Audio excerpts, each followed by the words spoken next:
Let's welcome in ESPN's Mark Stein. How did this all come about, Mark?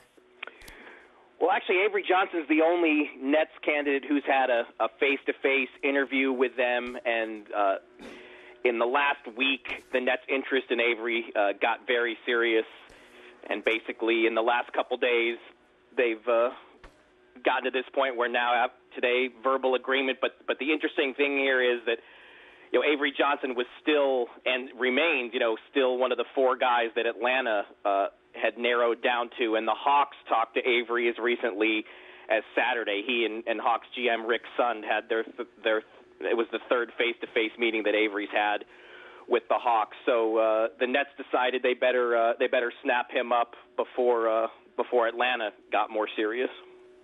And so Avery Johnson expected to be the next head coach of the New Jersey Nets. In terms of his hiring and what effect it may have on free agents moving forward, where does the name Avery Johnson rank? Well, I think everyone knows that since Mikhail Prokhorov has purchased the Nets, that everyone expected him to want to make a splashy hire. Avery Johnson is clearly the most accomplished coach that's available on the market right now. He took the Mavs to the finals. He's won a Coach of the Year award. His record is pretty gaudy when you just look at pure winning percentage. He also has a history with the Nets point guard Devin Harris, which I think was important to New Jersey. Free agents. I think the main selling point on free agency is still going to be Mikhail Prokhorov, and the fact that everybody saw the 60 Minutes piece on this guy. Everybody knows he's the billionaire playboy from Russia who's vowing to turn the Nets into a global power within 5 years. So the Nets are well positioned, really, with their they can afford two max guys, and there's a short list of teams that can do that. So I think they were going to be pretty much in the same free agent position no matter who they hired. Here's the Bulls. They've basically named their coach, maybe not officially yet, but we know who it's going to be. Here's the Nets. These are two teams that were very much out there front and center for some of the major name free agents.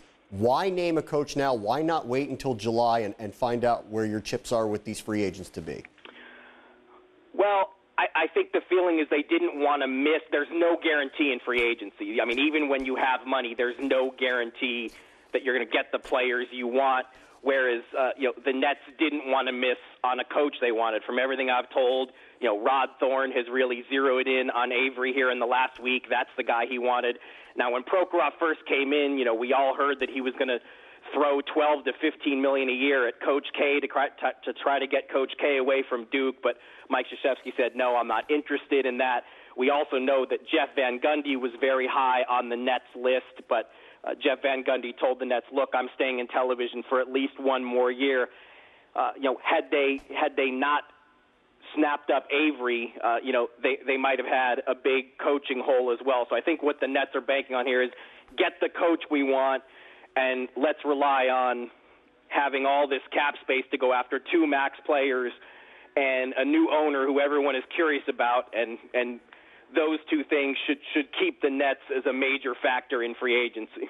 ESPN's Mark Stein as Avery Johnson reaches a verbal agreement with the New Jersey Nets. Thank you, Mark. You got it.